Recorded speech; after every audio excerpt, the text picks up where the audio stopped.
To order. Diane, could you call roll, please? Commissioner Crampton. Here. Commissioner Gibson. Here. Commissioner McCarthy. Commissioner McEwen. Commissioner Panetta. Here. Commissioner Schmidt. And Commissioner Spangler. Here. I'd like to turn it over to Karen, and she's going to give us a presentation on what's been happening with Parks and Rec in March. Thank you. Good evening, commissioners. We're excited to present to you the work that we've done over the past month. Again, it has been a very busy month trying to open everything as much as we can within the restrictions of the orange tier. That was something that came a little more suddenly than we had expected.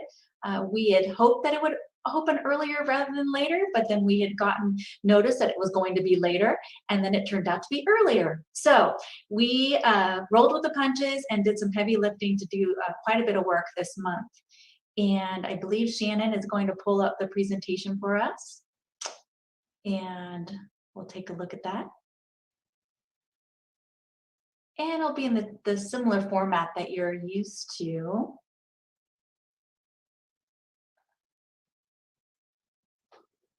Working on that. Thank you.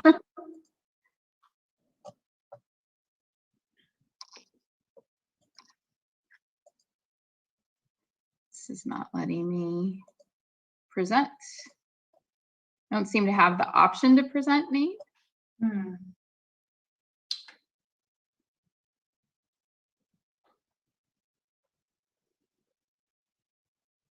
Unless it's hiding somewhere.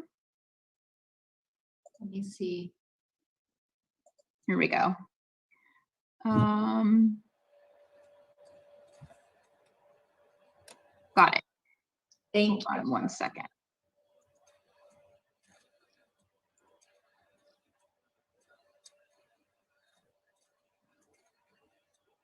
Maybe not.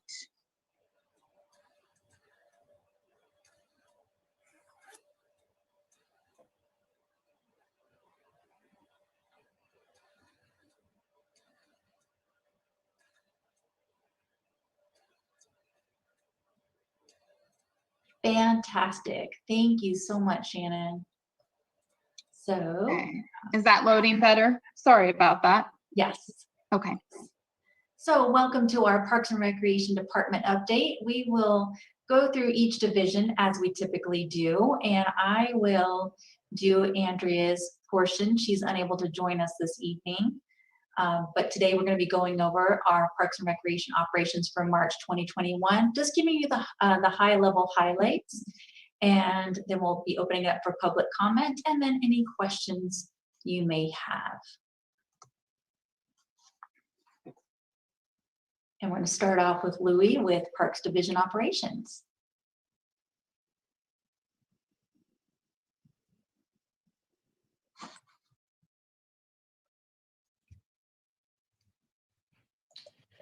Okay. Am I waiting for pictures? Not yet. Okay. So we've been working on the reopenings. We're getting ready to reopen Dennis Menace next week. Working on the fencing there. Some landscaping projects. We reopened all the playgrounds citywide. A lot of time spent on transient camp removals, turf maintenance at Soldier Field. We did some aerification, and at Laguna Grande, we did some artificial turf renovation there, which is the infill and the fluffing up again. And our usual athletic fields prepped because we've started practicing, and I believe the high school's actually been playing at Solicitor.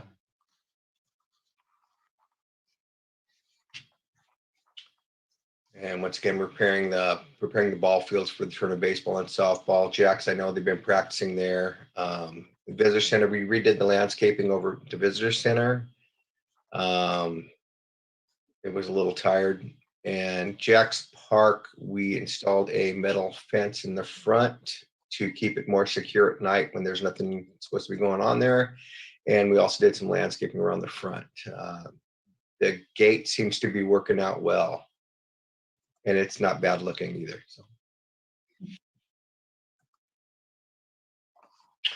And there's a picture of the trees we planted down at Shoreline Park, flowering cherry trees in honor of the year gone by of COVID.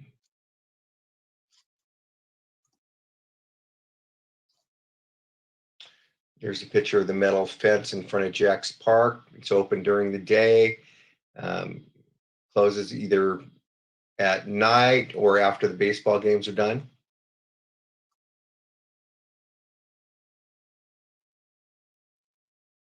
Another picture from a different angle.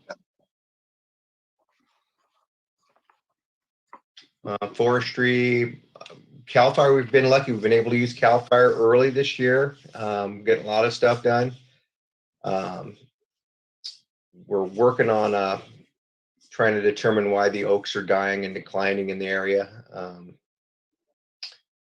So working with pathologists to try to do some testing to see if there's anything we can do to help this out. Our usual tree inspections, working on a tree inventory, and once again, the cherry trees at Shoreline Park.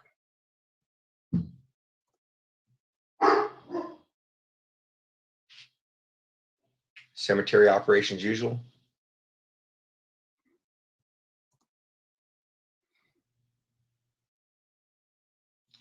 What's next for Monterey Parks? Assessing current vacancies. We are possibly going out to hire assistant urban forester. Reopening basketball courts, that went well. Everybody was chomping at the bit to get those open, and barbecue areas coming up. And Dennis the Menace is going to be a welcome addition. We get so many calls every day about Dennis the Menace.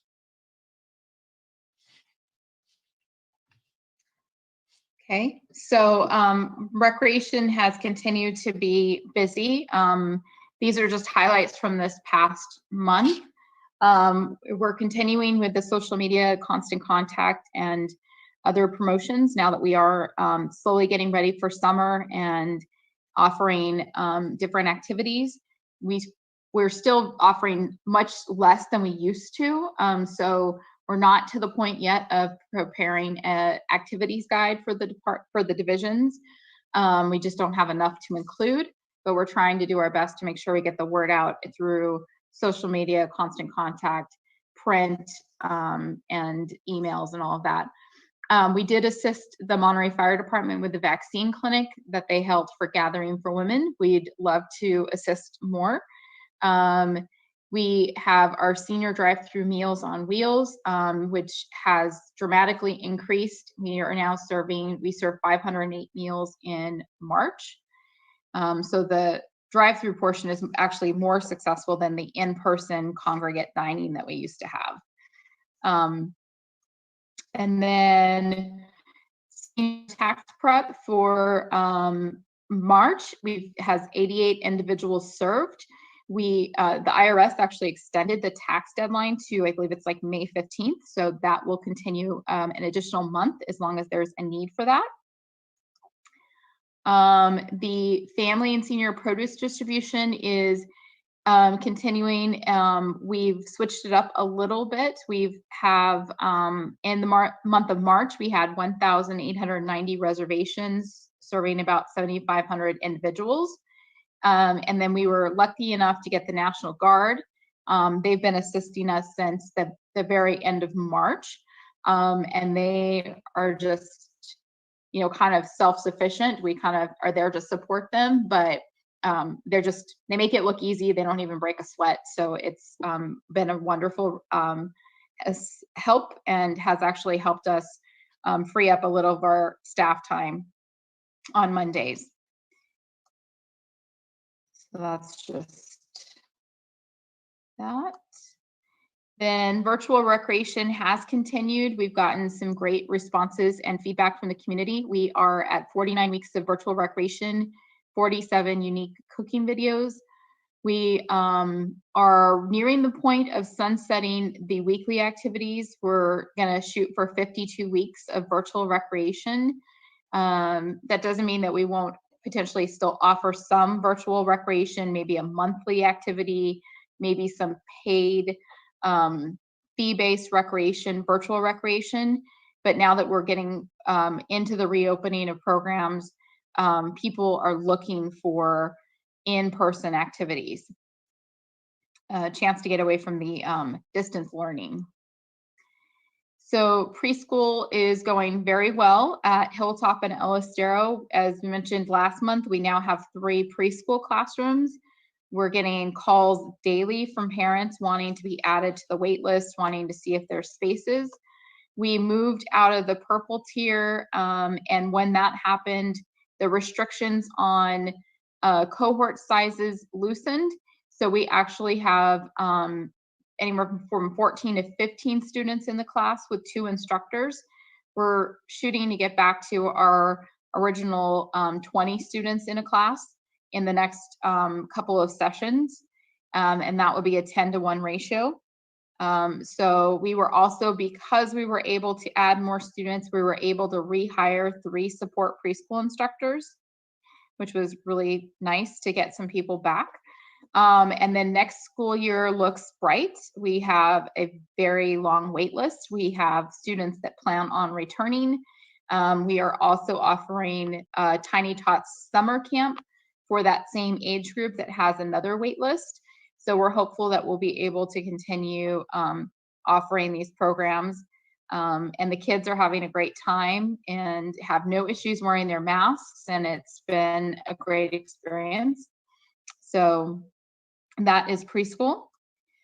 And then what's next for Monterey Recreation? We are continuing to expand our recreational offerings and community services. We are still offering blood drives. We're hoping to assist with vaccines. We're doing Meals on Wheels and the drive-through.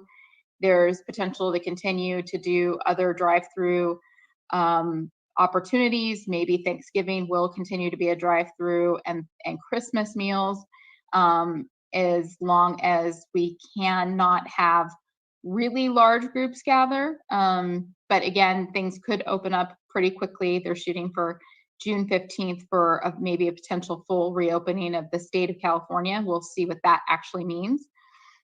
We are busy permitting and regulating the use of parks, beaches, fields, and volleyball courts. In particular, our fields are Jax and Solicito are almost completely full for prime times, which is evenings, weekends. Those are completely full. We have no extra time on the field. And we're busy with that. We are still going through the different COVID-19 precautions and planning for the return of summer. The Pecos League and Amberjacks are wanting to get back in business. That would be sometime in mid-June if they're able to do that. We're looking at community center reopening, and we are lucky enough to be able to start our field sports camps and leagues, and we're planning for that as well. We are also reevaluating our programs and services and trying to work smarter, not harder, while still serving the community and providing excellent customer service. This presentation is about the month of March, but in April, we held a bunny hop photo op on the lawn of the recreation office at Dutra Street. And that was an example of an event that was COVID safe, but all of the feedback that we got from the parents and the kids was that they actually loved it. They actually preferred that to our large egg hunt because it wasn't so intimidating. It was a nice, relaxed, family-friendly event. It wasn't over in 2 seconds with thousands of kids pushing each other and shoving each other to get to the eggs. So we'll share photos with you of that in our next presentation, but it was also a chance for us to use the supplies that we had from the previous egg hunt.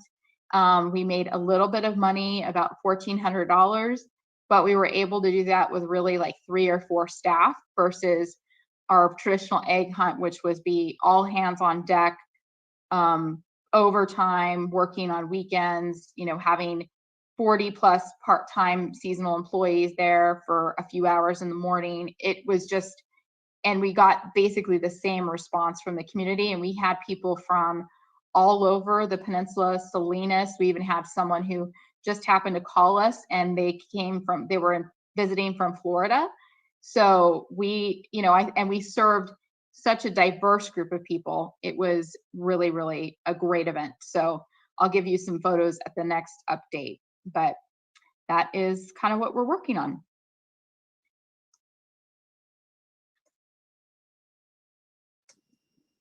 And I have to echo Shannon's sentiments about reinventing the event. It was truly the Bunny Hop Photo Op truly was a multi-generational event that served people from all over the community. It was multicultural. We had families of every shape, size, ethnic background, you name it. It was just so great to see so many smiling faces, and people were so appreciative. So it was really nice for us to have that event. So thank you, Shannon, for that. So the other exciting news we have to share with you is Monterey Sports Center. We opened on Monday, March 22nd. We started with limited hours. We opened 54 hours per week. And in 3 weeks, we made $44,000 or over $44,000. This was unexpected for us because we have so much liability on the books right now, meaning we have so many memberships that we owe time for after being closed for so long. We really expected to be serving people, but not necessarily bringing in new revenue. Not sure if this is unique to the first 3 weeks, so we'll have to see how that goes. But this was a pleasant surprise for us. The attendance was about 150 people a day, and that has been increasing steadily over the weeks that we've been open.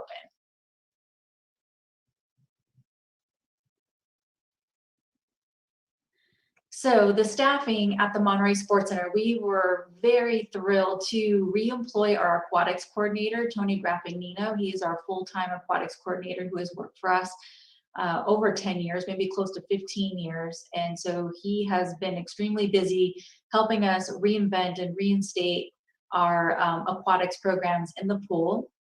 We've hired a new facility coordinator, Andrea Diallo, who is a long-term employee with us, who has grown up in the sports center, working several positions and working her way up. Our previous facility coordinators had moved on to other full-time employment, so we did an in-house recruitment, and Andrea was the successful candidate, and we're very excited to have her.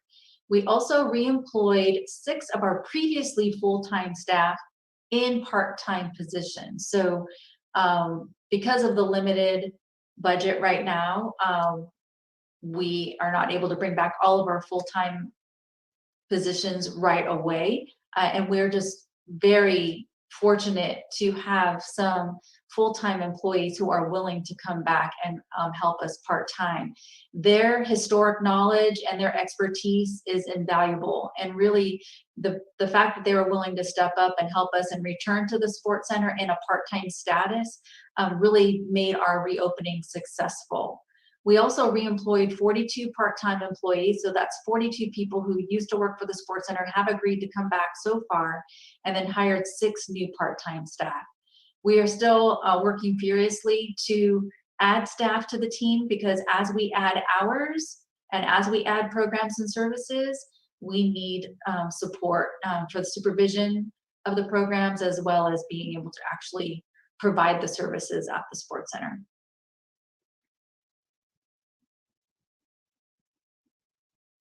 Current projects. So one thing I know that some of you may be very familiar with was our pool deck was in great need of repair. We're in the process of repairing that right now. It's looking beautiful so far. It's going to have a whole new color and a whole new look. And so we're really excited about that. And that is going to carry into the locker rooms as well. So we're getting close. We just got to finish the paint color on the floor. It's in progress, and it's going to need to dry, and then we can open the pools.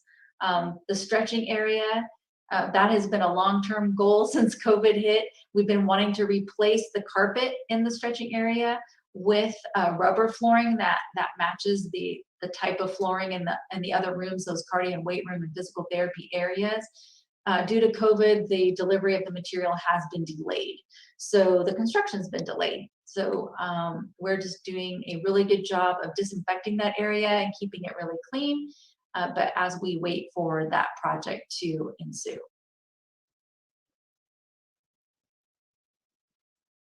What's next for the Sports Center on Monday, April 19th? Okay, please let the construction continue and then we can get that completed. And we are going to open the pools and the locker rooms on Monday, April 19th. And we're going to expand our operating hours to 75 hours a week. So this will include those early morning hours starting at 5:30 in the morning, Monday through Friday, and then expanding some hours in the afternoon on Friday afternoons and on Saturday afternoons. We will still remain closed on Sundays, and we won't be open as late into the evening as we used to at this point. So hopefully we will continue to grow our attendance and our revenue, and hopefully the sales tax and our TOT continue to grow as well so that we can add services as our resources allow. Wednesday, April 21st, our sports camp registration begins. So we will be offering a sports camp this summer. It will look a little bit differently. We are doing a cohort model, which is not necessarily required in the orange tier. It's just a precaution that we are putting in place. We will have larger cohorts. They won't be as small as they are expected to be in the purple tier, but we will have a cohort model. And as demand grows and if resources allow, we will add cohorts as we can. But that will be offered this summer. It will be a shorter summer. We used to have a much longer summer. We would try to accommodate other school districts and things like that. But because of the COVID summer and limited resources, we will be offering a briefer summer than we've had in the past, but it will still cover the 8 weeks of summer. It will be I believe there will be 4 2-week sessions, so 8 weeks of sports camp. Then on Monday, May 3rd, we hope to then start our swimming lessons and our aquatics classes in the pool area as well, and then build from there.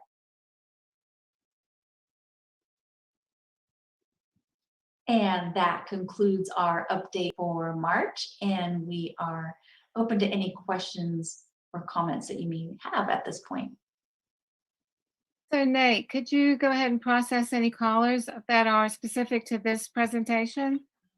Yes, good evening, commissioners. We encourage members of the public to join our meeting via Zoom Gov. Joining the meeting is preferred. Joining on Zoom is preferred because there's no lag time and you are connected live to the meeting. This meeting is also being streamed live on youtube.com/City of Monterey with an approximate 10-second delay, and on Comcast channel 25 with up to a 90-second delay. If you plan to make a public comment, join the meeting using Zoom on the app or by telephone. To join the meeting on Zoom on your computer or phone, use the link or phone number on the agenda at isearchmonterey.org. Since the meeting has started, you will find the agenda under the Recent tab. To join by telephone, dial toll-free 833-568-8864 under the Recent Then tab. Enter meeting to join by telephone, dial toll-free 666-3903 pound. And if prompted, to enter a participant ID, press pound again. Detailed instructions on using Zoom are also available at monterey.org/public meetings. To make a public comment, raise your hand using Zoom, or if you are connected by phone, dial *9 to raise your hand. Then *6 to unmute yourself. Public commenters will be muted until it is their turn to speak. We also ask that public commenters please turn off your television or computer speakers or go to another room while connected by phone, as any background noise will interfere with the broadcast. I will call on each public speaker in the order of their hands raised. The chair has also designated a 3-minute time limit for today's meeting.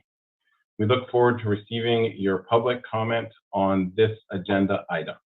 So let's see if we have any public comment.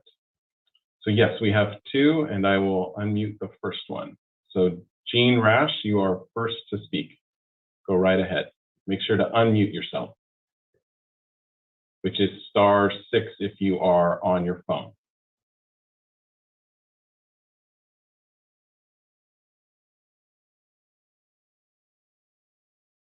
You are still muted, Jean. So yes, if you're on the phone, *6.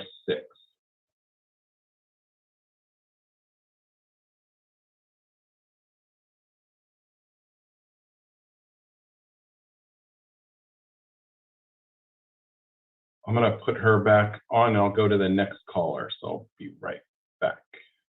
Nate, I think Jean is actually joining by Zoom, so there's an unmute button that she needs to push. That's next to her hand or down on the bottom that would allow her to participate. But she's left the meeting, so that's a moot point. Sorry.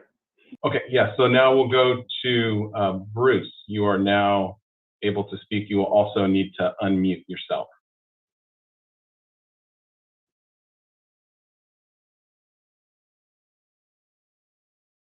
Go ahead, Bruce.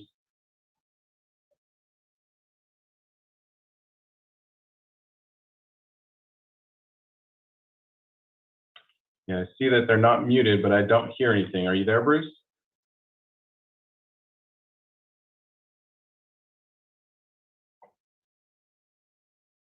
All right, we'll try. We have some more that have raised their hands. And again, this will be on this agenda item, the presentation. So we'll go to S9. You will also need to unmute yourself. Hello, can you hear me? Yes, we can. Go right ahead. I was planning on doing this for items not on the agenda, but I think this falls within the reopening of activities in parks. So may I proceed? Sure, go right ahead. My name is Susan Nine. I was elected to serve as president of the Monterey Vista Neighborhood Association. I'm one of 13 board members, all elected to serve and represent residents of MVNA. We are happy to have embedded within our strictly residential neighborhood via Paraiso Park. MVNA was instrumental in getting the tennis court striped to allow limited use of the courts for pickleball. We have no problem with pickleball per se, and a few of our neighborhood residents enjoy the game and use the courts in the way that we intended. MVNA made the striping possible through the NIP process. All projects we select to support have to be prioritized and shepherded through the NIP process by MVNA for NIP representatives to proceed with the larger community. All projects NVNA supports must be for the express purpose of neighborhood improvement. Unfortunately, many residents of MVNA are dreading the opening of the park to the private pickleball club. In this case, because of decisions made without MVNA's knowledge or participation, the striping of the tennis courts has turned into a liability, not an improvement. Part of our responsibility as a neighborhood association is to support the private use and quiet enjoyment of residents' home free of irritating noise and chronic disruption. We recognize the importance of recreational opportunities and do not have a problem with public use of the park and courts, including for pickleball. But 16 players playing simultaneously and continuously with a very large number of onlookers waiting for their turn, taking up the parking lots, all members of due-paying private dues-paying club with members from all over the peninsula and beyond was never foreseen and is unreasonable in a small neighborhood embedded park. This occurs year-round, 3 or 4 days per week for several hours a day. As stakeholders, we are asking the commission to agendize this topic for future discussion, hopefully before the club play resumes. We have looked into various options that exist. There are good options. Probably don't have time right now to go through them with my limited amount of time to speak, but they can include 4 new courts, pickleball courts at Monterey Tennis Center, MPC, Morrisdale courts in Pacific Grove, and because of the joint facility sharing use agreement with MPUSD, there's many unused courts, especially at the high school, And through the action of the Civic Center Act, the public is entitled to access those. MPC could even offer pickleball club play as a class. There are creative solutions, but we would like to see the club play not resume until these problems are looked at and solved. Thank you very much. Great, thank you for your comment.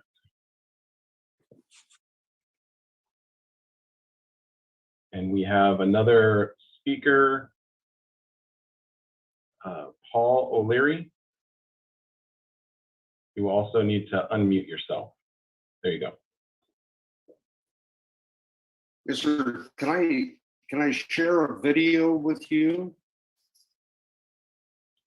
I don't believe we have the ability to do that. That would be something we would need beforehand.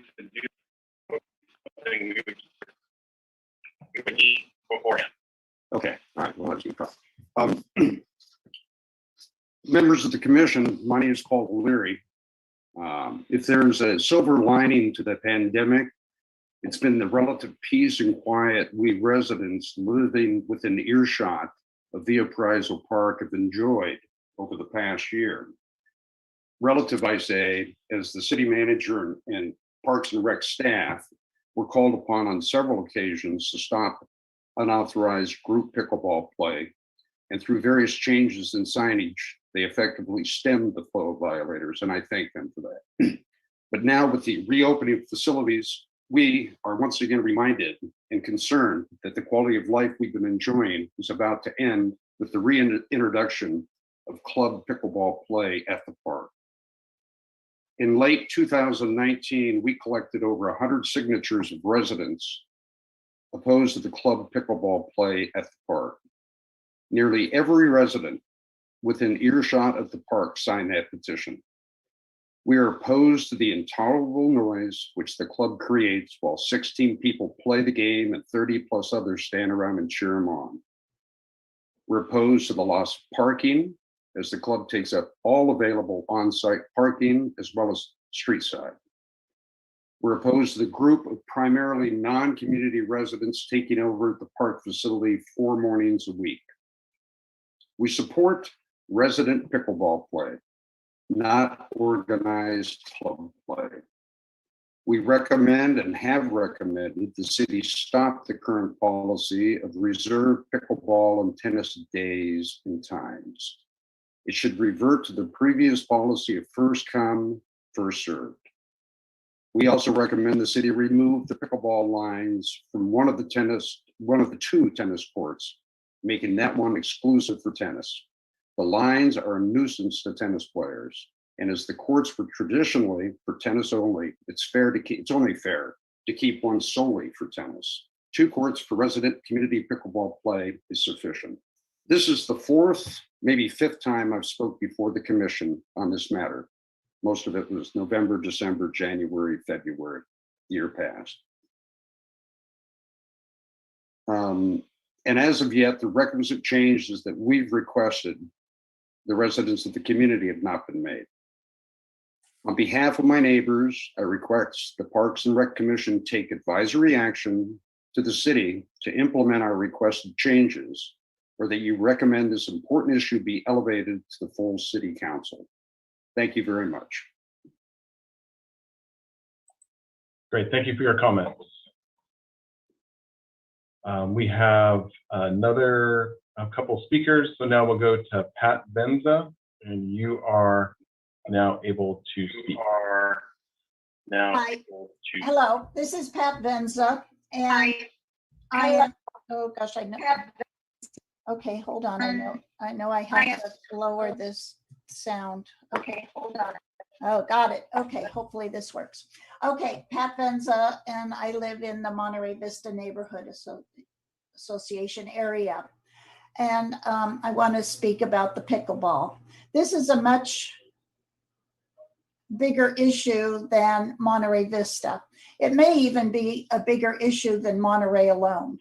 We know that the impact on our residents, the noise and the parking at our neighborhood park. We cannot be involved as mediators, which has been requested of the neighborhood association, in the solution because that could involve putting other neighborhoods in our position. When I first heard about pickleball, the group was playing in Carmel. PG has also been involved. The tennis center will have 4 pickleball courts ready next week. Other options have been offered, all at a cost. I think that pickleball players need to accept that a cost is going to be involved and that multiple places may need to be used in order not to overburden one neighborhood. This is an issue this commission needs to deal with very soon. Please get it agendized so that a full discussion and action can be taken. Thank you so much. Great, thank you for your comments. Now we will go to Marta. You are next to speak. Just need to unmute. There you go. Good afternoon, commissioners. My name is Marta Krafchek, and I'm a resident of the Monterey Vista neighborhood. I walk my dog by Via Paraiso Park daily. I'm here today to add my concerns regarding pickleball use on the tennis courts at the park. According to Monterey City Code 22-18, no person shall cause, suffer, permit, or allow the repeated or persistent emission of any noise or sound produced by any such person, by an animal or fowl, or through any mechanical means within his ownership, possession, or control, which by reason of its raucous nature habitually disturbs the peace and quiet of any person. This city code aptly describes the noise that emanates from the pickleball games at the park. If you commissioners have not experienced the sound of this game, I encourage you to go by and listen. Hopefully never again at Via Paraiso. Pickleball is not a noise that you forget.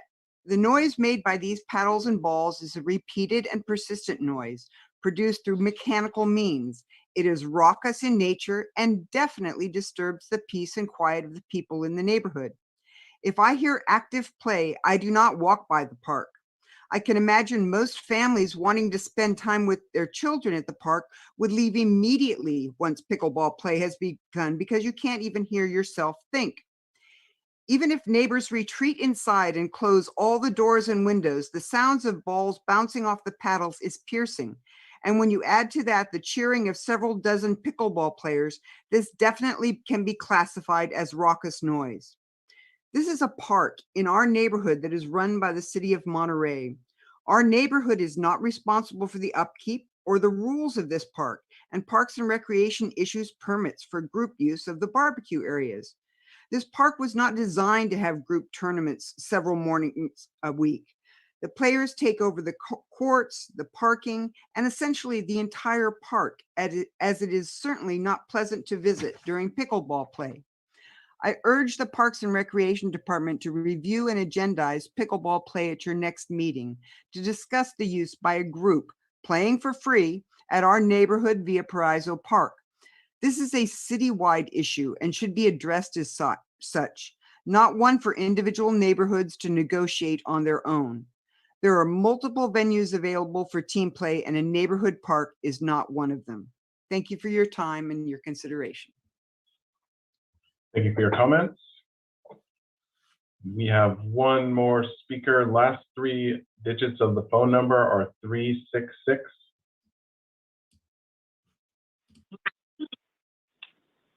Hi, this is Jean Rash. I live in Monterey Vista neighborhood, and I join in the request for Parks and Recreation to take on this burden and agendize the topic of the club pickleball use at Via Paraiso Park. I'm also calling you as the person who was the alternate NCIP representative in 2017, the year that we approved the striping. The striping over the tennis courts was to accommodate neighbors. There was no talking of club play. There was no talking about storing club play equipment at Via Paraiso Park. There was no discussion about a reservation system. All these have come as a total surprise to our neighborhood. We were never included, and we are very upset. And this is not the first time you've heard this. Paul O'Leary has contacted you many times. I spoke in front of your Parks and Recreation Commission as the Vice President of Monterey Vista Neighborhood Association on February 12th, and we gave you a list of all our concerns. So the confusion that this is coming out of NCIP, I really want that to stop. That's not what happened. It was totally from outside our neighborhood, outside NCIP.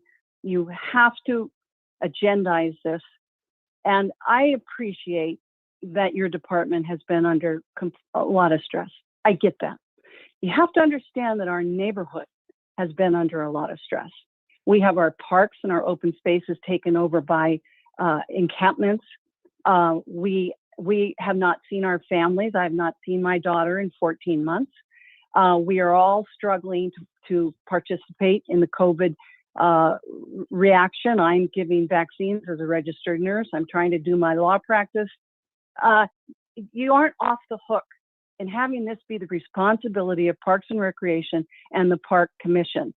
We will not be taking the city manager's suggestion that we are the negotiators. We don't have decision-making authority. Please, we want to participate in a citywide discussion about this problem, and please take on this responsibility. Thank you. Great, thank you for your comment. And Madam Chair, that is all the public comment on this item. So I would say we do intend to agendize this topic. We have received all of your concerns. They've been shared with commission. Some of them just came in today, and it is something we will take up. So I appreciate your comments, and we'll take them in consideration. Dennis, you have your hand up. Yes, let me see if I'm on mute here. No, I am not. So yeah, we didn't get commissioner questions or comments to staff. Donnie, you're on mute. Oh, this is a good time to do it. Yeah, I was going to open it up to commissioners now. Got it. I just had a couple of follow-up questions to staff on their presentation. And one is just what the April 19th target date for opening the pool. My first question is, I'm making an assumption that that would include adult lap swimming. And if so, what would the process be for that? Is it going to be an online registration to control the numbers? How will it work? I think I can speak to that. I was at the Sports Center today asking them that very question. And the pool deck looks beautiful. It's been drying for several days. They have not as yet decided if there's going to be a sign up, but I'll have something on the website, they told me tomorrow, which will clarify that. I think the decision to go ahead with it has been within the last 24 hours or so. And you need to bring a towel, but you can do lap swimming at 5:30 in the morning, Monday, they promised me, and you can take a shower afterwards. So that's fabulous. And I could say that we're going to attempt to do it without reservations to start. We're gonna try and see if we can do it and accommodate everyone without reservations. We don't want reservations to be a barrier to that service. But we know that we may have to instill reservations if things do get really crowded. The rationale the staff made when making that decision was even at our peak times, we did not have issues. People preferred to wait for their own lane, so that won't be new if you want to wait for the lane to open up. So we're going to give it a shot without reservations. We're hoping that we'll have enough lanes and enough hours of operation to accommodate everybody, but we will instill reservations if we see that we can't handle the demand. We're also hoping that as we learn more about COVID and as restrictions lift, that we could also be accommodating more and more people in the pool at the same time, if that makes sense. Got it. And a second follow-up question was on basketball in general. One is, I'm assuming the hoops have gone up again, because I haven't been down there recently, on the courts by the Coast Guard pier. And then the second question, everybody's nodding, so that I take that as a yes. The second question on basketball is that currently drop-in pickup basketball at the gym at the sports center, or is it some other arrangement? So for right now, basketball games are allowed outdoors in the orange tier. Inside, they're not allowed to have games. So inside can only be individual shoot around. So it has to be an individual who's just shooting hoops by themselves or with their immediate family members, but not full on contact games or anything in the orange tier. Got it. Thank you. You're welcome. So Louis, I have a question for you. On the tree inventory, are they doing GIS so that eventually we could look up what trees are present in certain parts? Yes. Oh, great. Okay. I'm excited about that. Yeah, it'll be nice. And if I could provide some clarification too, I know Karen and I, we've been talking back and forth on indoor sports. Basketball indoors is actually not allowed yet until we reach the yellow tier. So it's one of the only indoor sport allowed currently is badminton singles. But we do intend to, and the rules are so confusing, but we do intend to open up basketball inside the gym once we're allowed to do so per state guidelines. Okay, so there's no individual shoot-arounds now that are permitted. Not indoors. It's not allowed currently. Correct. Got it. Thank you. Okay, Nat, I'll have to follow up with the staff on that because when they followed up with me, they had done the research. So we will definitely follow up and educate the team on Yeah, that. let's do that. Yep. So do other commissioners have comments or questions? Yeah, I just have a question for some of the part-time staff that you rehired at the sports center. Does that include those who could provide child? I'm sorry, Lacey, were you asking about the babysitting service at the sports center? Yes. Were you Yes. asking about the staff members in general or the actual babysitting service? So we are not offering babysitting. Yeah, we're not offering babysitting service at this time. The service. Is it open this part-time? We're not offering babysitting service at this time. Got it. Do you have an idea of when that might be available? I'm sorry, Commissioner Spangler, I'm not sure when that will be available. A lot of it has been not only with the challenges of resources, but also Did you hear my questions? Sorry. yes, about when babysitting will be served. Can you hear me? I'm sorry, Commissioner, I'm not sure when it will be available. A lot of it has been not only with the challenges of resources, but okay, I'm waiting for your computer maybe to catch up. I think they're behind us. But if babysitting services. Yeah, my connection might not be very strong. I apologize. I'm sorry, Commissioner Spangler, I wasn't able to understand that last portion. Your computer Was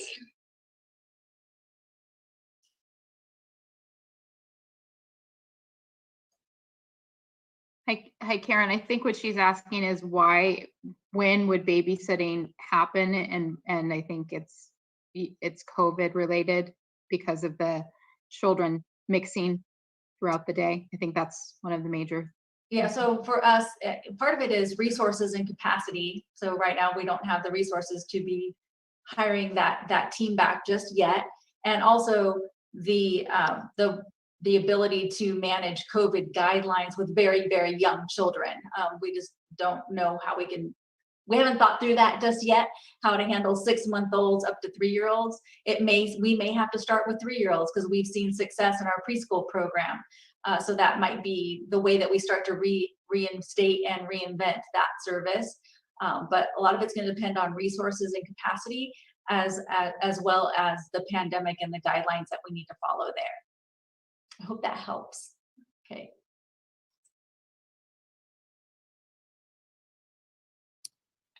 Any other questions or comments? Oh, from commissioners? Go ahead, Kathy.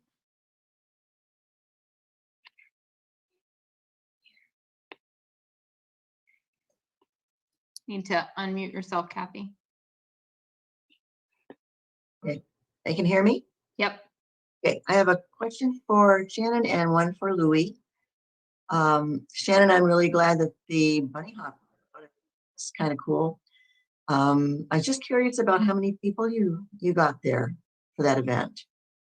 We had 140 children, but then probably about 500, in total, because we had so many family members, and we were able to accommodate family photos and sibling photos and grandparents and everything. So we made it based on reservation per child, but then it was beyond the child. And they were just on the lawn in front of, not in the parking lot, or just on the lawn? On the lawn. Wow. Yeah. Well, That's amazing. we had it scheduled. We had them all come at scheduled times. Oh. And then we made sure that the bunny was separate from the children. They, could snap as many photos as they wanted. But it went really smoothly. Okay, I see. I was picturing it like a big crowd. No, we had no. to do scheduled times, and then people just Right. came at their appointment time. Okay, that's great. Mhm. And a question for Louis. I keep meaning to ask you about what happened to the World Globe at Sister Cities Park.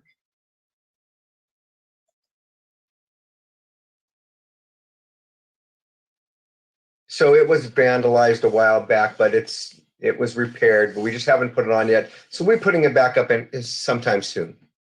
Okay, that's good. I thought maybe it was stolen or something. It was, it took us a couple days to find it, but we'll be putting it on in a couple days. Oh, dear.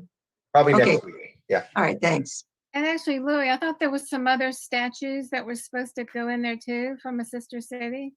I think those have all been on hold. I know somebody was working on something, but I haven't heard any more about it.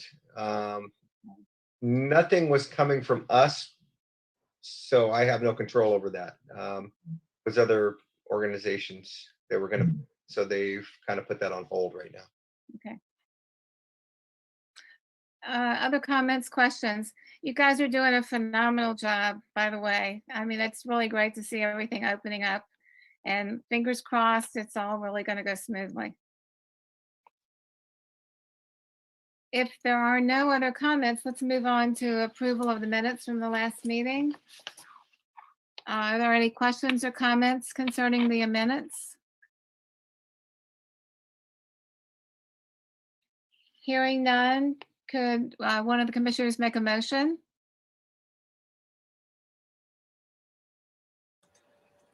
I move move to approve the minutes. Is I'll there- second. Any other further discussion? Okay, all those in favor, raise your hand. All those opposed? Okay. Now we come to public comments on items that are not on the agenda. Nate, I'll turn this over to you again. Just to make a general public comment, use the raise your hand feature if connected through Zoom, or if you're connected by phone, dial *9 to raise your hand and *6 to unmute yourself. Again, this is general public comment. And if you've already spoke in regard to pickleball, then if you have something else that you would like to speak on, you can speak on that, of course, but please refrain from pickleball. We have a couple speakers, and we'll start with Bruce. And you should be good, Bruce. Go right ahead. You can hear me? Yes. Oh, okay. Yeah, there was apparently some of us have microphones built into our video, and when the video's off, the audio goes off. So that might be the problem that happened. It happened with me. I don't know about others. So I didn't quite hear that. I'm scrambling here. Is it okay to talk about the pickleball? Yes, if you didn't speak before, you're fine. I Go tried right to. Yeah, I was one of the ones that tried to. All Yeah, right. go ahead. Okay, then, commissioners, my name is Bruce Anetta. I'm a board member on the Monterey Vista Neighborhood Association. I was part of the group that helped bring them in. We had the welcome mat out for them. We got funding for them for what they wanted to do and everything. And I wish I could say that turned out to be a good experience for us. but unfortunately it did not. And the problem really is all about this turning out to be a very large club and organization that is a misfit for our little park. Why our little park of Monterey Vista? Why a little neighborhood park? Because it's free, and it's one of the few places that is free for them. So that's something that should be seriously looked at. Is there needs to be a fee for an organization or a club. The big problem, and I can send you links and so forth on news videos and newspaper clippings and so forth, that this is a national problem. The problem is mostly about the noise it makes. These are hard rackets on hard balls, and that's part of their attraction to the players, that it's a very loud pop. It's kind of like the Harley condition. Some people like the noise. But for those neighbors that are near this, it's a real problem. Our neighborhood association is dealing with that right now. But we're not the only ones. There's places across the nation there's lawsuits going on. This is all about, a large part of this is about the noise. Look at Berkeley, California, look at Punta Gorda, Florida. All of these places have these small parks with tennis courts and so forth that are surrounded by neighborhoods, and neighborhoods are being impacted by the noise. So we're fine with pickleball if the sound problem can be dealt with. There's technologies that could improve this, but otherwise there's better places for it. And so that's what we're dealing with right now. So I was happy to hear that you're going to put us on the agenda so we can talk more about this. But we have a real problem in the little park of Via Paraiso, a neighborhood park. So that's, I think, all I've got to say on that for the moment. Thank you for considering this. Great, thank you, Bruce. And we have another speaker again on public comments, on general public comment on items not on the agenda, and that is 366.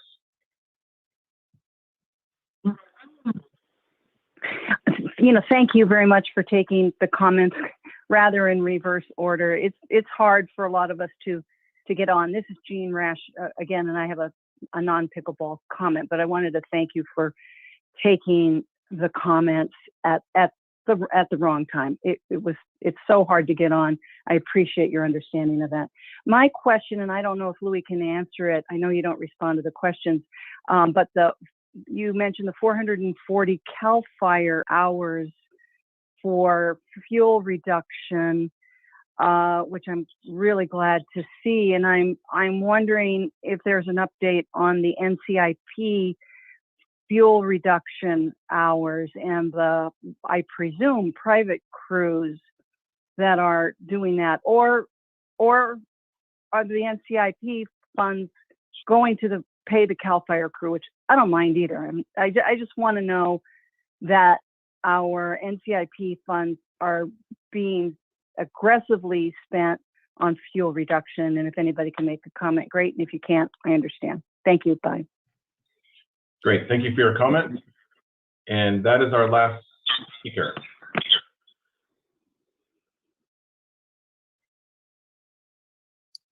Public comments are now closed. Now we're moving on to the reports on action items, which would be to discuss, update, and approve the proposed priorities and work plan for 2021-2022.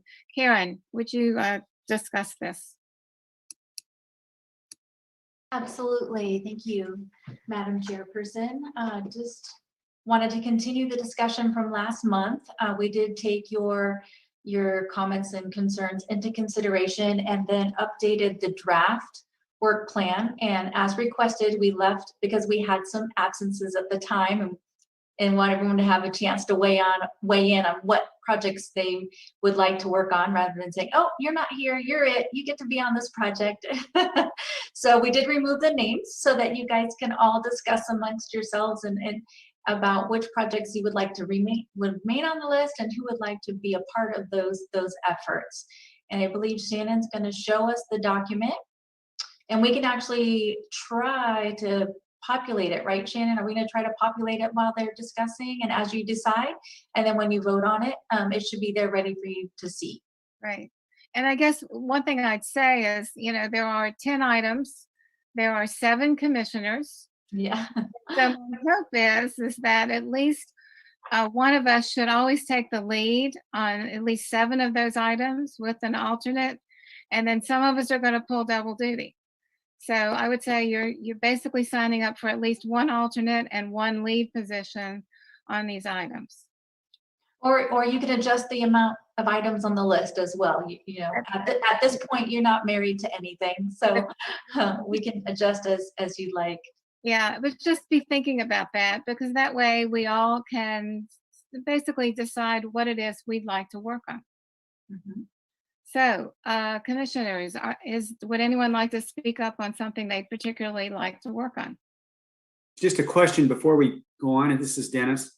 And I noticed from the previous list to the current list that, unless I'm missing something, the sports center has come off.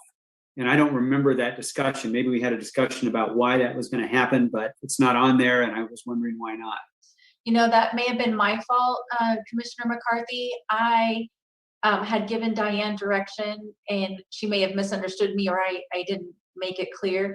The Monterey Sports Center could stay on there, but I recommended removing the survey. I didn't think that was necessarily the focus of the commission. I wanted you to be able to populate that with whatever you wanted to do. If you wanted the sports center to still be an item, and what the description of that work would be. Now, if the work is a survey that you'd like to work on, we can certainly consider that and add that. And I could also give you some more background that is something that the team has definitely been working on already in-house, as well as with the city manager's office with our new system called Have Your Say Monterey.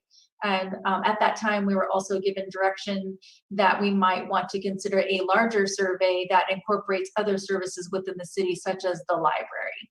So I had asked to maybe remove the survey portion, but again, if you'd like to add the sports center and any description, including a survey back on here, that is something that you can certainly advise us to do. Well, Right. My only, go ahead, Donna. I was thinking it could fit under the community needs assessment. I mean, it's possible that you could do a subset of, say, have your say on the sports center or any other types of programs that the department offers. That's one way of including it within that larger context. Yeah, and I was going to say that I have no problem in terms of the survey itself, which was the action item under the sports center.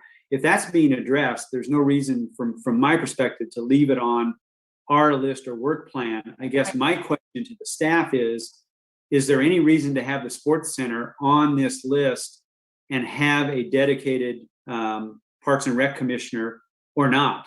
I mean, I'm not advocating for it. I'm just, is there a benefit going forward to the staff to have that happen or not?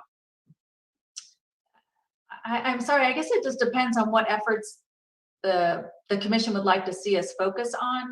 I know one thing that comes up again and again is a type of Friends of the Sports Center type of organization. And that is something I think that we could use assistance with. We just don't have the capacity to take all that on ourselves. Or grant writing, and that's another exciting portion that could be addressed as well. We're just right now in the throes of really trying to reopen the facility and reinstate as many programs and services as fiscally feasible to do. But it sounds like you've got enough on your plate that there's really not a policy or procedural focus for a commissioner to take on, unless it's the foundational or funding part that you're talking about, or fundraising part. And if somebody wants to do that, great, but I'm not raising funds for a third or fourth organization that I'm involved in now. So Other questions, comments, or just commissioners liking to volunteer for certain activities? I have a question. When I'm comparing this list to the one that we sort of chatted about before, I had put an X through Artful Parks.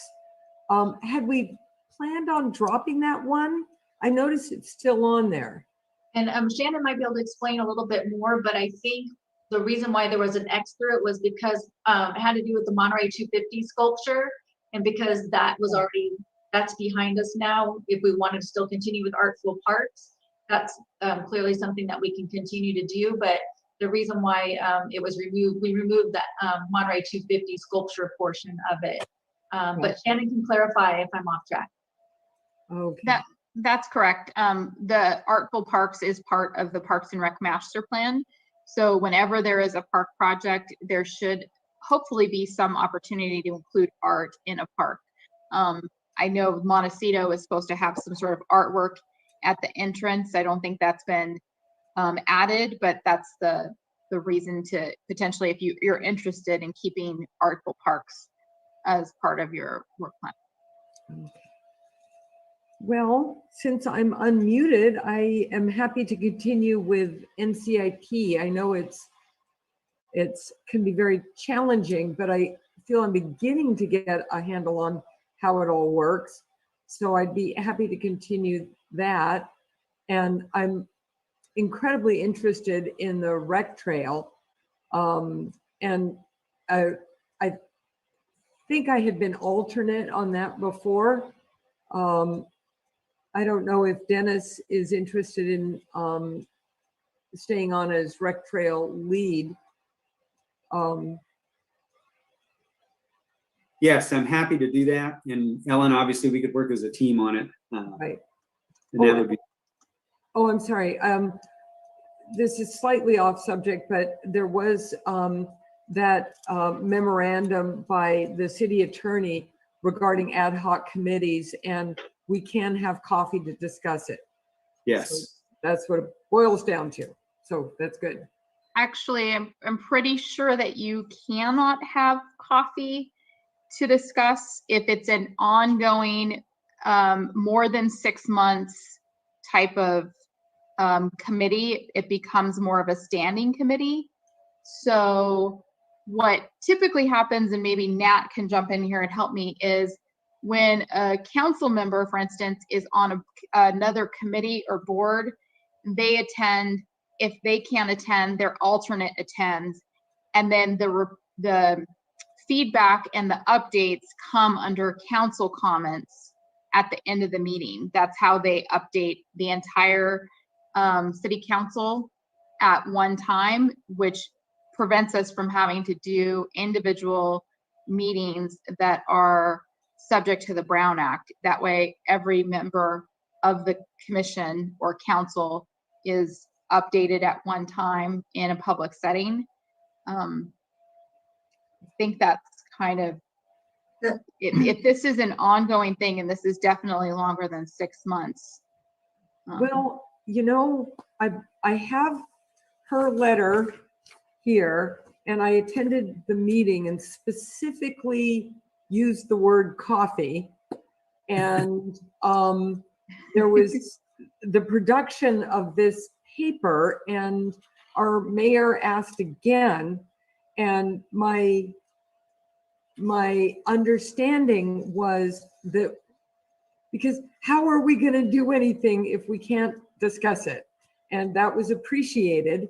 And my take on it is that we can work together outside of a quorum in trying to do these what are called ad hoc committees, because they're different. They change. They're not forever. They're not permanent committees of the Parks and Recreation. These are ad hoc gatherings. Do I have that wrong? There was a discussion after the city council meeting because there was some confusion created by those comments. And our meeting with the city attorney was that, again, it's longer than 6 months. It's really not an ad hoc committee. And she tried to understand where the mayor was coming from and what we were actually doing. And Karen's nodding, I can see that. So it is, if it's longer than 6 months, it's something that's an ongoing thing. It really does fall under a standing committee. So one solution to this is to set this up for 5 months and then reassess who's going to be the members off for it. You can do that. You can also just nominate a lead and not an alternate. You could do like the city council does and have a lead council member and an alternate who attends meetings in your place, in your absence, and then you can report back to the entire commission under commissioner comments at the end of each meeting. And that can be how everyone gets updated. Yeah, Shannon, I'm trying to understand it because one, and I think you're right, clearly right. But if you don't have an alternate, so for example, if I became the lead on the recreation trail renovation and there's no alternate, I could talk to any of the members, but then you get into a serial meeting argument or concern, right? I mean, if you just have one member and not an alternate, how does that enable us or me as the lead to talk to any of the other commissioners? Are you saying I can do that? You can do that under commissioner comments, but what we're referring to is meetings where you go meet with, I don't know, Andrea Rennie and talk about the recreation trail, or you go to an NCIP meeting and you're the PRC lead. Right. And those type of meetings. And you would report back to the entire commission at the, under your commissioner comments. So the alternate is really someone who in your place can attend a meeting. It's not a co-chair, for instance, I guess. Right. So I guess and I don't want to belabor this because we'll be here figuring out the Brown Act all night because it's not easy. And I understand that. My question really is, as if I'm the lead on the recreation trail renovation and I have an issue I want to address with one or two of the commissioners, my understanding, and correct me if I'm wrong, is I can't call them and say, what do you think about this? And then hang up the phone and then call another commissioner and say, what do you think about this? Because that becomes a serial meeting. Correct. Not been agendized. But you could establish a committee. You could announce it, right? I mean, that's my understanding. You could bring in people, announce that publicly that you're going to have a meeting about it. And then we could still have the comments based on you could basically present those comments or whatever the committee, the ad hoc committee discussed. So doing that would require a public meeting just like we're having right now with Diane and myself and someone present, and allow for public comment and publishing of an agenda and posting of an agenda. We're trying to get away from that because of staff capacity and ability. So the commission could, have discussion at the end of each meeting. We allow for commissioner comments. That would be an opportunity to update everyone at one time and not violate the Brown Act. And I think, Shannon, in our meeting with the city attorney, another option would be is you don't have alternates at all, right? You just have your lead. And then if you need someone to go in your place to a meeting, you just ask that someone to go in your place, and then they go. And then they report back under commissioner comments at a public meeting. Does that sound right to you, Shannon? I have a question, if you don't mind. I might be mistaken on what we're actually supposed to be doing. The way it sounds is the PCR lead is someone who just attends applicable meetings and then reports back. My thinking is that we develop these ad hoc committee so that we can brainstorm great ideas for how to solve problems rather than just be a reporting agent.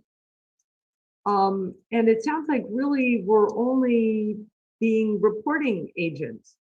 Well, I think what we were recommended is that maybe we need to narrow the scope of these types of work plans. You know, if we narrow the scope and narrow the time frame, I think that gives us a little more flexibility as well. It's when we have these standing committees or things, these projects that go on for years don't really count as an ad hoc project or an ad hoc committee.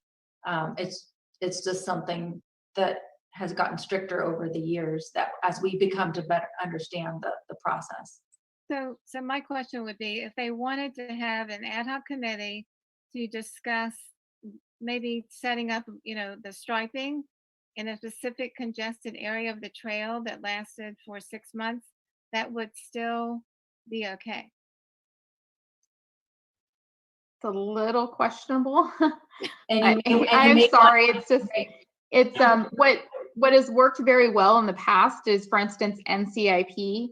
When we have a commissioner who attends those meetings on behalf of the entire commission and is able to advocate for specific projects, that's kind of what we were thinking of all of these different positions, is someone who becomes more of the advocate for maybe the dog park or maybe the NCIP, or takes the lead when we come to an old capital site Parks and Rec master plan, and works with staff and other agencies and the consultant and things like that, and then reports back to the commission all at one time. I think that was really the kind of where we were going with a lead alternate, very similar to what happens when a council member serves on another board, the water board,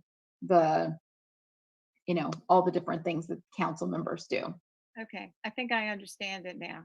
Okay. Basically, we're acting as liaisons. Exactly, and that's similar, and I think this has been a very healthy conversation, because what Shannon mentioned and what Dr. McEwen was saying, and you, Commissioner Gibson, said as far as a liaison role, that's exactly it. Only if there is a true short-term ad hoc committee that's less than 6 months in length on a very specific project, would we then say, okay, we're going to form a ad hoc committee, set the start date, set the end date within 6 months, and then you can have more than one commissioner serve on that ad hoc committee. That's taken place with the library board, for example, when they had to review a specific project, very, very short term, and then they reported out, and then they closed the committee, and it wasn't an ongoing issue. So having that clarity is, I think, is important and helpful. Which reminds me of the wireless subcommittee. Would that be very similar, Nat? Yeah, the wireless subcommittee, that one was a multi-year process, and that's one of the reasons why the wireless subcommittee required it to be duly noticed and published. And we had the wireless subcommittee was broadcasted on AMP. It required literally hundreds of hours of meetings, and so that's a little bit more unique, because it was a subcommittee that required noticing as extensive as if it were a separate commission. Okay, So I have a exact opposite. Thanks. I have a couple of comments. This is Kathy. I'm agreeing very much with Ellen. It too. This was a team of two, basically, that would be brainstorming and trying to implement some movement or action. And so maybe we could have two different things. I don't know if we even need a work plan in that respect. We could have advocates like the NCIP, or we could do smaller things like shorter projects, like maybe under Artful Parks. We could just say Artful Parks, specific parks, and then just name the parks, and that would be that particular project. They could discuss art for that park. That would be short. So these could be big categories that are sub noticed. Community assessment could be like a survey for Monterey Sports Center that's done and over with. That's an ad hoc committee. Old Capitol site, I know that's huge. That's like master plan. So I think the way it's set up right now is everything there is over 6 months. So that just doesn't work as I understood it, as Ellen was describing too. It's just a different animal. Setting up an ad hoc committee so that we can do a specific thing and talk to somebody about it and brainstorm about it.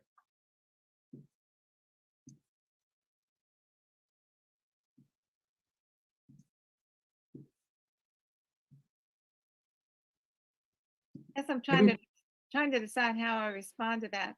That would mean we would have no work plan, I'm thinking.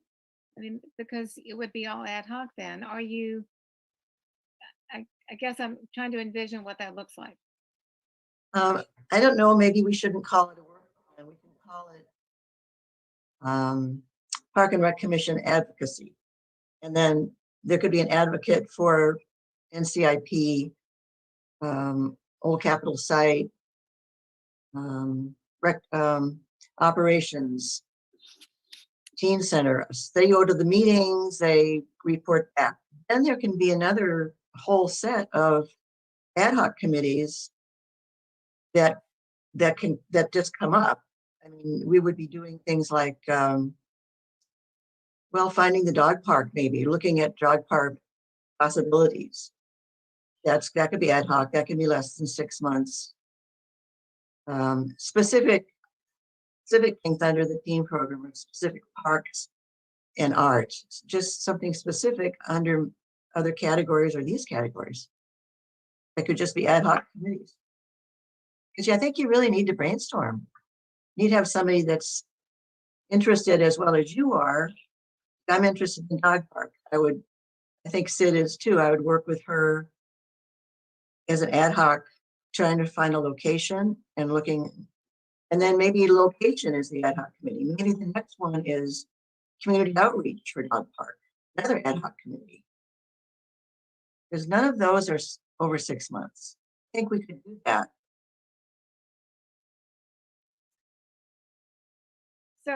So are we breaking any rules if we do it that way? So you still have an overarching work plan, but then you'd have a subset of items that could be ad hoc committee? I think we would, it's a very creative idea, and perhaps we can discuss with City Attorney's Office just to clarify. I think that would be helpful.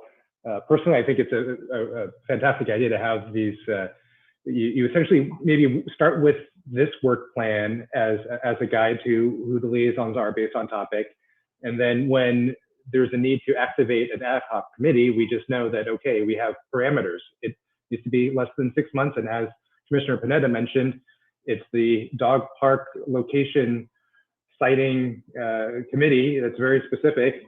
We'll ask the City Attorney's Office if that is doable, and maybe just fill out this work plan as far as tonight's purposes are concerned, if that's something that the Commission is willing or interested in doing. I think it would satisfy the need for us to, gain some traction on these issues, but still fall within the limits of the law. So that would be great. So Sid, you have had your hand up forever. So what would you like to say? Well, what I wanted to say was, I had said last time I would be happy to be the lead on the dog park. But I think as the new member, I should take a backseat to anyone that wants to take a lead on any of these things. And so I'd be happy to fill in the blanks wherever it's needed. And Kathy, if you want to be the lead on the dog park, I can be the alternative, and I can take fill in with whatever's left. So I think that's an appropriate position for me to take. Okay, that sounds good. And if we can do sub ad hoc committees under that, break it down, it's much more workable, and we can talk about it breaking any rules of the Browns zoning. So maybe the staff can find out if that's okay.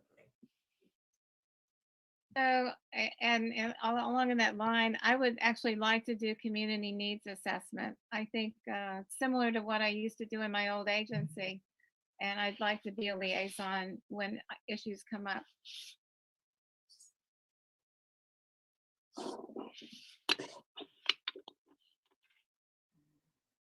And I'm very interested in the old Capitol site, but I don't know how you break that down. I suppose it could be, stay like it is and just be reporting back to the commission. I think one of the biggest challenges with the old Capitol site first is going to be acquiring some funding in order to move forward with a master plan. So I think that's going to our biggest hurdle to get over first. Yeah. And I'm willing to join Ellen on the old Capitol site, either as the lead or the alternate. Doesn't matter to me. That was Kathy talking about the old Capitol. Oh, Kathy, I'm sorry. That's okay. You want to head that up? Well, I'm going to head up the dog park, so maybe I can. I don't know. All right, I'm on it. Yeah, I'll be okay. backup on Old Capitol, unless Kathy, you want to. I'm happy with alternate Capitol. And I was actually going to volunteer to be your backup for NCIP. Wonderful, wonderful. Occasionally, you do need a lot of coffee for that one. They sometimes run very late. I remember. Yes. The new voting systems help with that, though, I think. It has. It has. I would be glad to continue with the teen program teen center role and advocating for that and working with the library and staff. Lacey. Lacey, would you consider doing the Artful Parks? I would consider it. I think you'd be good, actually. I think my one thought on that, I think you might have mentioned, Kathy, is that one seems to be very could be very short term, like taking on individual parks. I'm sorry, I think out again. I apologize. I can't understand Lacey at all. She cleared it. To that, if that would be helpful to the commission, if nobody else wants to do it, I will do it. Did it come through? Can you hear me? I can't understand Lacey at all. Cleared anybody? I'm so sorry. I will to Artful Park. We can hear you now, Lacey.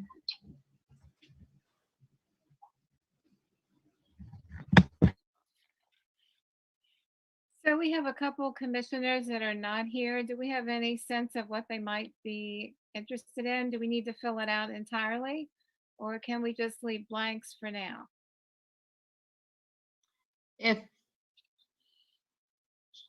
we're going to approve something, we should try and fill it out as best we can, I think. And do you want us to bring it back again next time? There's no guarantee that the next time there will be a quorum. I know. Right. A full attendance.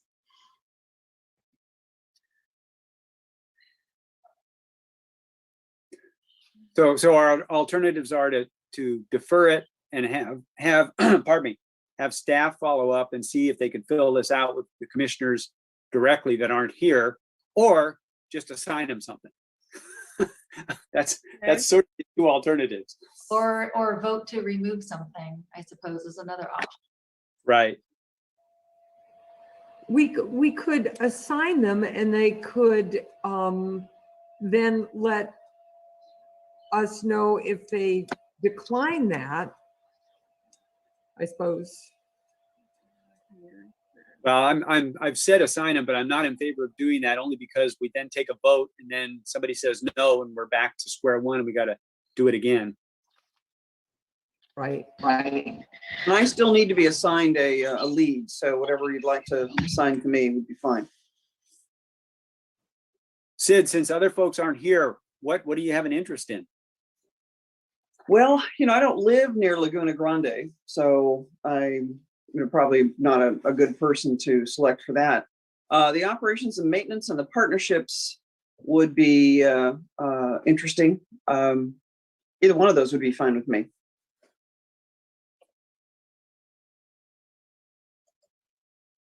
And I will be your alternate on whichever one you wanted to. I think both of those I'm interested in too. So I don't mind being an alternate on those. I'd be happy to do alternate on Artful Parks.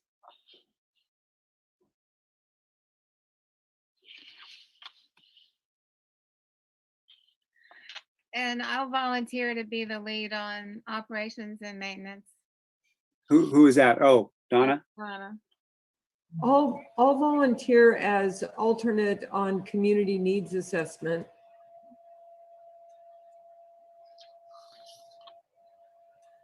And I'm interested enough in Laguna Grande Park, and I've worked with JPAs before, so I'm willing to either take the lead or be the alternate on that. If Sid, you want to head it up, either way. Well, I'm actually already in charge of operations, so I think you should lead. Oh, I thought Donna was on operations. I'm not even reading right here. I'm sorry. Here you go. It's partnerships.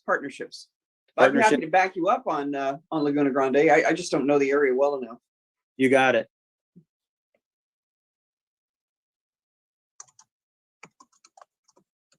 We got to get other commissioners involved, though. No, I was thinking, whatever commissioners on here, let's go ahead and sign them up for.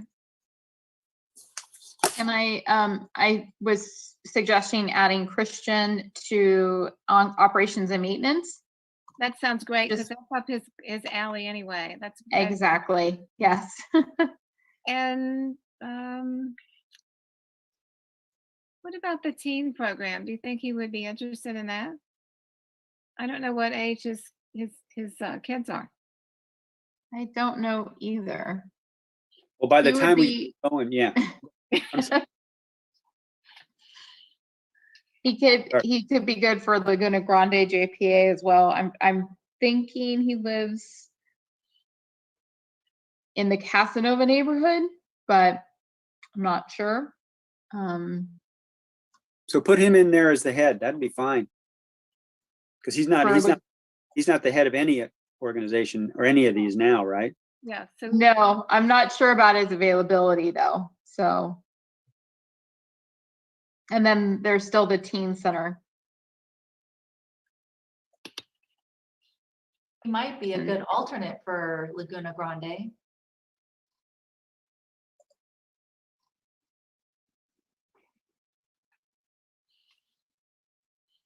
If he lives. That's fine. I can give that up. That's no problem. If he lives in the area, I'm not sure. He does live. He lives close to there. Okay, good. Okay, that's probably helpful.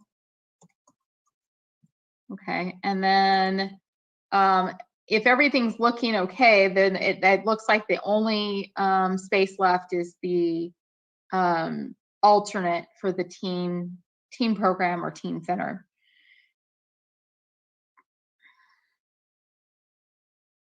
Lacey's the lead on that.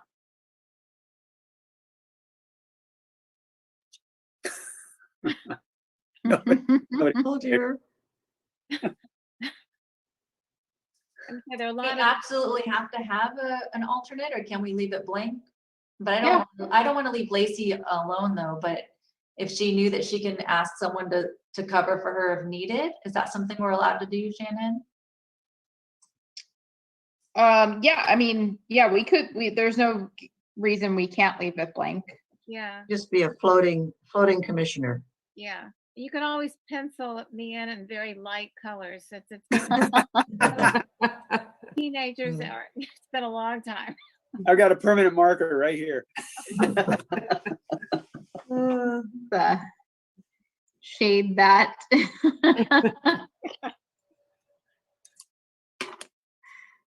Okay. Like that. So are there any, we have to ask for public comments now. Well, wait, Oh, what? Okay, excuse me, Dennis. do we still have commissioner comments before, or commissioner questions, et cetera, to staff? Because I've got one. Yes, you can. Go ahead. I'm trying to get a handle on what we're supposed to do. And so first, I understand, and it's pretty clear to me, that I'm just going to take an example. Recreation trail renovation. If I am the lead on that, my job is, if that comes up with the city council or NCIP or whatever, my job is to get there on behalf of the commission and report back.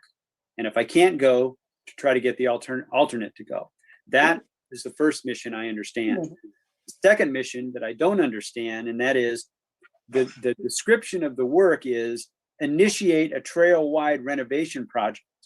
Okay, well, clearly we don't want one person initiating a trail project. That's where we would want either a study session of the commission, or God forbid, sitting down with coffee with another commissioner and thinking about ideas, which we can't do because it's not an ad hoc committee.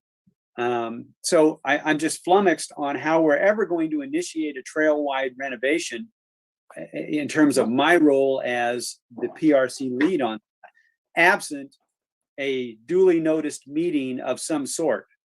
And I'm just sort of making a statement, and I guess it's really a question. That's where we are, as I understand it, in terms of initiating a trail-wide renovation. The third alternative that I'm trying to think through is, if I'm the lead for PRC and it says initiate a trail-wide renovation, I could call Andrea Rennie and ask her what the parameters are of trying to do something on the trail and report back to the commission, I think. Mm-hmm. So those are I'm trying to think of the things that we can actually do to try to initiate our job description without violating the law. And I've been talking a lot. They're not questions, but they really are questions. No, and Dennis, I appreciate this so much, because I think now that we've populated the names, there, just so you know, you can change the descriptions, right? So we're not married to these descriptions right now.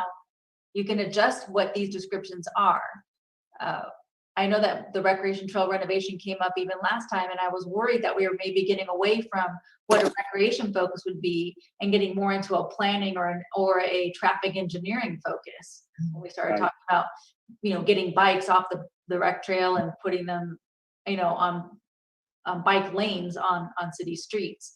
So we do have the power to adjust these descriptions, if that's the pleasure of the commission, to make this more manageable or to focus on what you think the focus should be.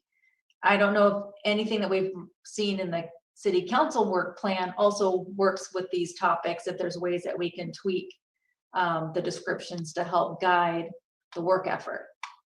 Mm-hmm. Yeah, I'm again, this is just me talking. I don't have a problem with the description, because I think essentially it's talking about renovations that need to be made to that trail. And I think they do need to be made at some point in time, but I don't have a clue what they might be, because that's going to take expertise that clearly I don't think this commission has to sort of think through. So again, I'm going to stop talking because I'm talking too. Well, sorry. I mean, I did make one little change. Instead of initiate, I said advocate for, and I just kind of see the lead becoming more like the expert in the subject matter, if that makes any sense. Like that person has, potentially a meeting with Andrea Rennie and gets the details about what that actually means, and it really becomes the subject matter expert on the recreation trail. And that might help figure out what needs to happen or what can happen to alleviate some of that traffic on the rec trail. But that's just. So can I make a statement too, or ask a question? Mhm. So under dog park, the descriptive is to work with the community to identify a location for a dog park. So we could divide that into the job of identifying a location and 2, assessing a community, of getting community input. 3, et cetera, et cetera. Can we do that right, Nat? I think that's what we're going to hear from, whether that's going to be allowed. Okay, yeah, because I think then that could be more ongoing, although it may just take less than 6 months to do that as it's described. But I sure would be nice if we had the option to break it down and have a real ad hoc committee that we could have coffee with somebody and talk about it. So are there any more questions or comments from the commissioners? Because we do need to open up for public comments.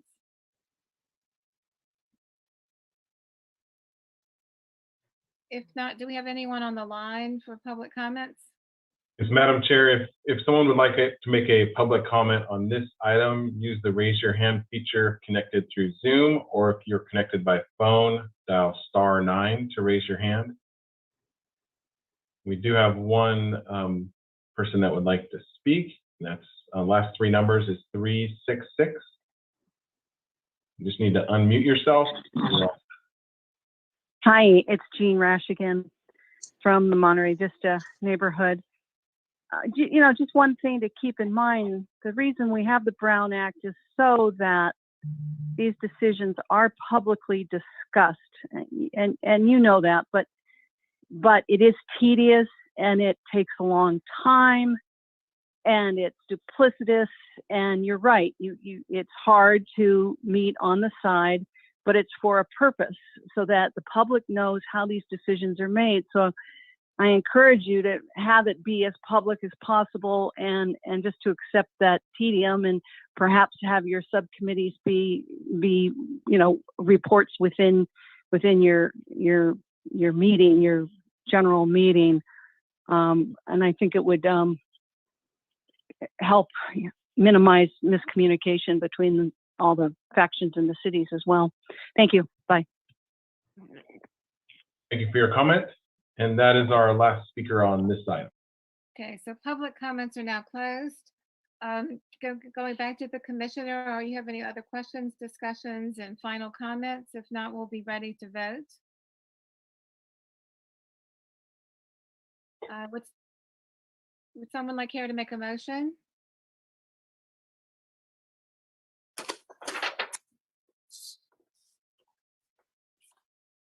I misunderstood the question or didn't understand the question. Oh, this requires a vote.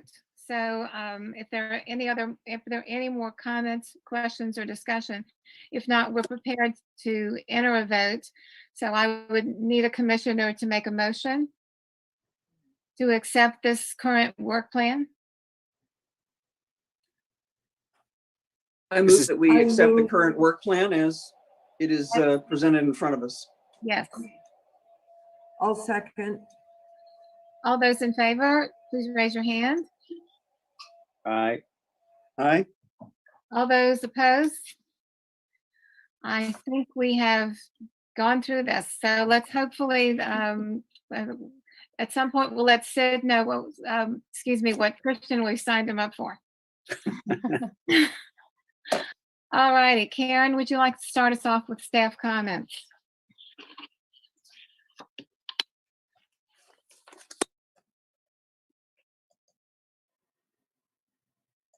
Pickleball at Babysitting Park in my comments, and I just want the commission and the public to know, especially the Monterey Vista neighborhood, that we understand this is an important topic. We truly do, and we desperately want to address and resolve the issue.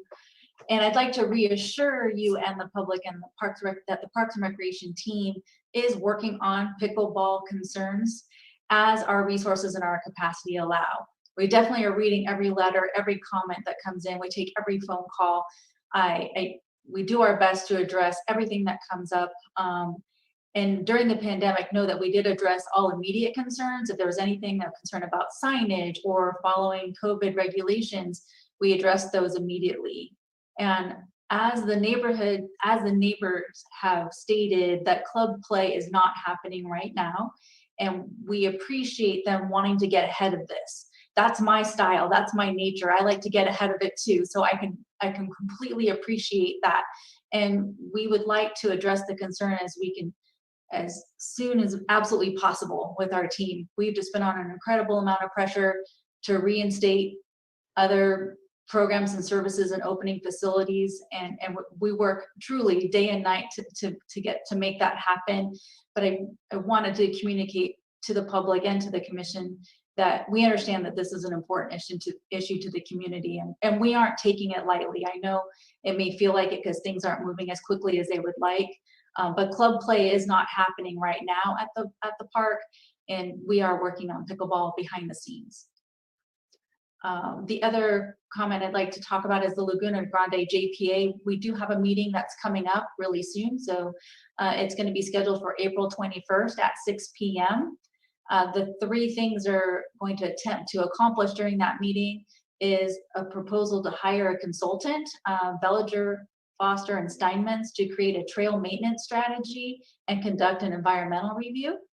Also receive a presentation from the Transportation Agency about Fort Ord Regional Trail and Greenway, or FORTAG project, and receive a presentation from the city engineering team about the proposed North Fremont Bike and Pedestrian Improvement project from Casanova to Canyon Del Rey North Side.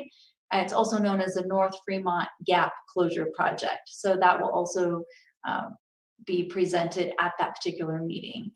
I also would like to say thank you to the Parks and Recreation Commission for your support over this last month. I know there's been extra phone calls, extra emails, and I appreciate all the support and your feedback and your comments, your questions, your concerns, everything over the past month. So thank you for that. And I do also want to commend the Parks and Recreation team that continues to do the heavy lifting of reopening our programs and services. And I think what a lot of people don't understand is that this isn't like just going back to the folder that we used to have and dusting it off and reinstating things like we used to do. We're actually having to reinvent how we used to do things. And a lot of people and resources that we had that were the experts on those topics are no longer working with us at the moment. So that takes extra effort as well. So I just really want to make sure that I commend the team for the heavy lifting that they continue to do to reinvent and reinstate programs and services for the community. Thank you. Shannon, comments from you. Okay, so everything has been going quite well. We are in the process of hiring summer staff, and hopefully we need, in order to do what we hope to do, we need 45 summer staff, 45 part-time seasonal employees. Recruitment is going a little bit slower than we'd hoped, just because I think we're severely affected by the fact that CSUMB and MPC and Hartnell are not on campus. But we hope to be able to open up summer registration for the programs that we definitely do have staff for in the next week or so. We're working on getting all of that inputted into our registration system. But I will share a flyer with you after this meeting, send it all to everyone. We will be offering Tiny Tots Summer Camp, a Play It Safe summer program, beach volleyball, British soccer, basketball camp, Lego camp, and several more programs. So we're hoping that we get a good response from the community. I am also working on advertising in some of our local publications to get the word out. It'll be interesting to see. We're really trying to make it be as easy for parents to register, and also hopefully provide them with some sort of childcare for a majority of the day. Between 9 a.m. and 4 p.m. is most of our program lengths. and we're just trying to, we do have to kind of reinvent the wheel with a lot of stuff because of COVID. So luckily we've moved out of the purple tier, which would have limited us to groups of 16. And that includes the staff, which is super, super small. And we're used to doing programs with 80 or 90 kids, up to 150 kids per week.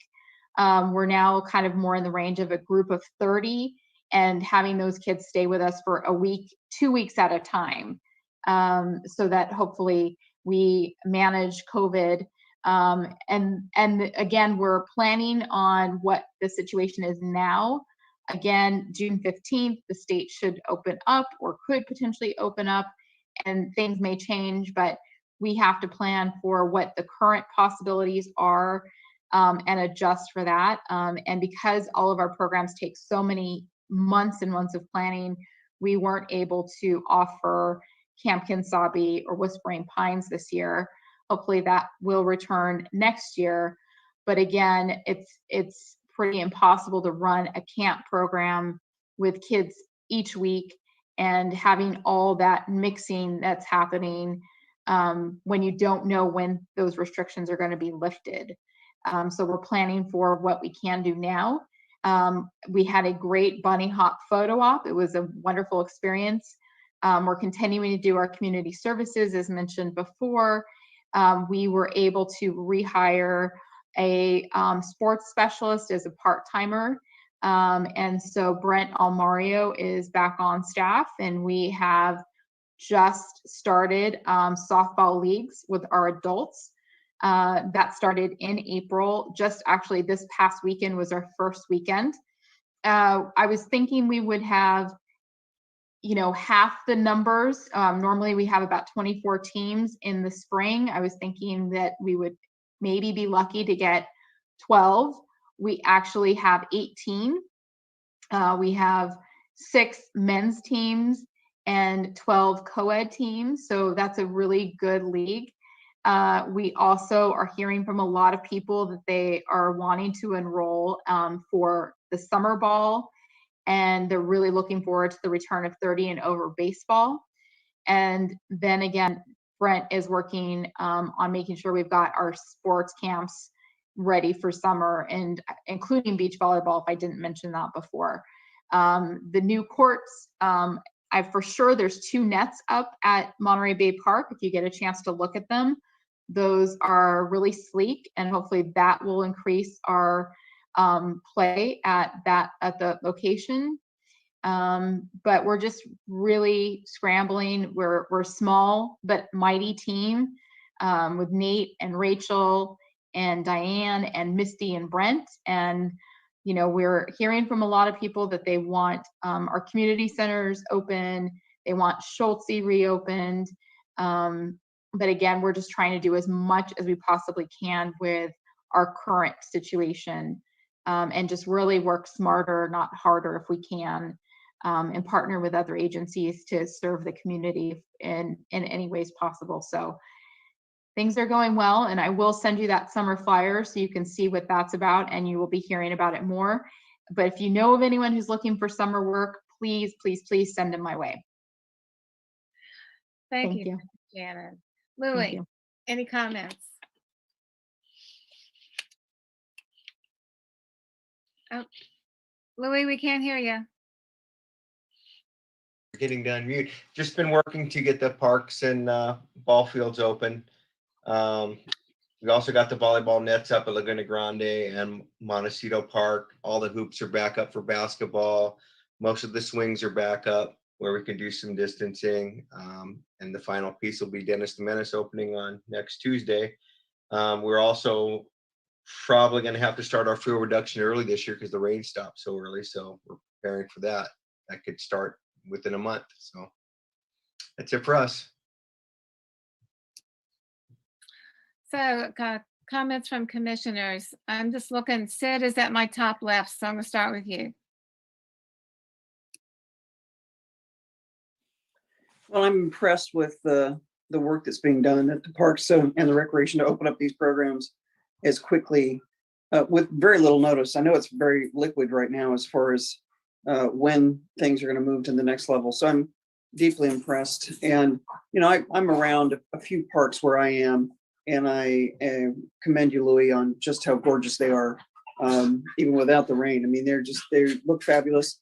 And it's so nice to see the families back at the parks using the facilities. So thanks so much for that. Kathy, can you go next?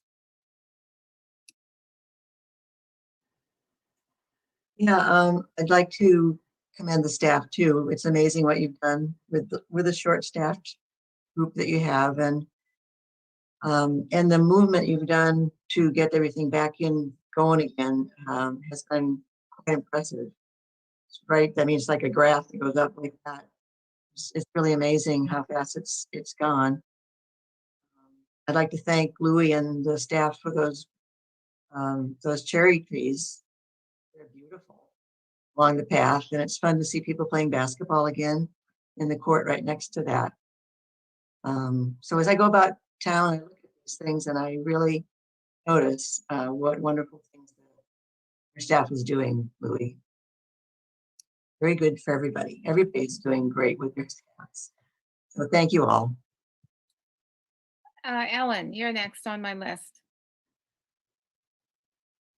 I was going to comment about the beautiful cherry trees too. They really are eye-catching, and it's nice to have something blossoming after this, difficult year. And speaking of blossoming, I was just thinking, Karen, you came on right before all this happened in Kablooey.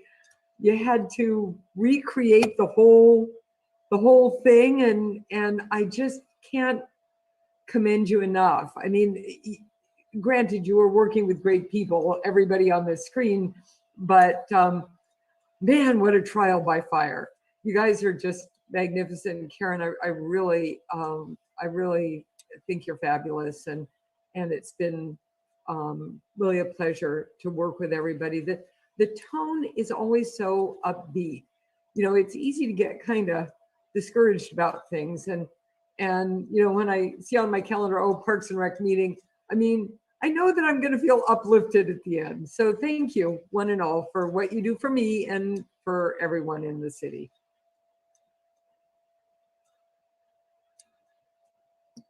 Dennis? There we go. Can you hear me? Great.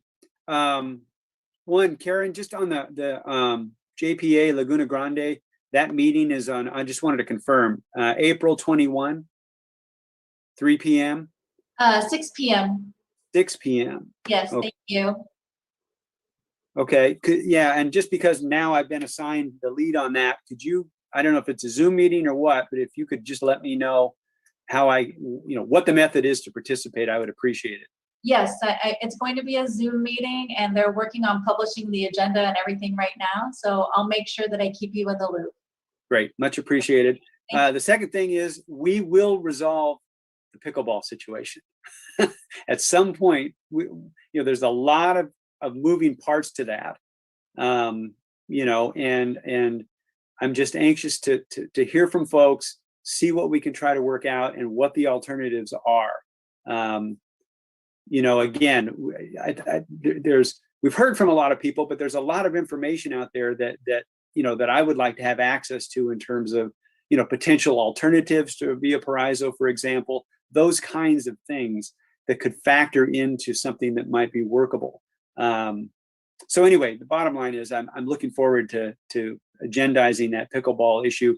And again, we want to do it as soon as we can, but we need to do it right. And given the staffing and what you guys are facing now, I'm wholeheartedly behind you in terms of we're going to get it done, but it may not be immediate. And people are going to have to tread water for a while. So, to the extent you need backup on that, I think everybody here is on your side to say, we do want to get that resolved, but, it may be a little bit of time before we can turn to. And then the third thing is, I don't know if this means June 15th or what, but I can't wait to sit back together with everybody and just chat, because we don't even have to have coffee, Ellen. We can talk at a meeting before it starts. And, that kind of stuff. That just to me is the synergy that comes out of those meetings is great. And I just can't wait for that to happen. So kudos to all you folks that are just working behind the scenes to us, because we're not seeing you every day, getting this stuff going and getting it up to speed. And I'm just looking forward to it again. So thank you. Lacey.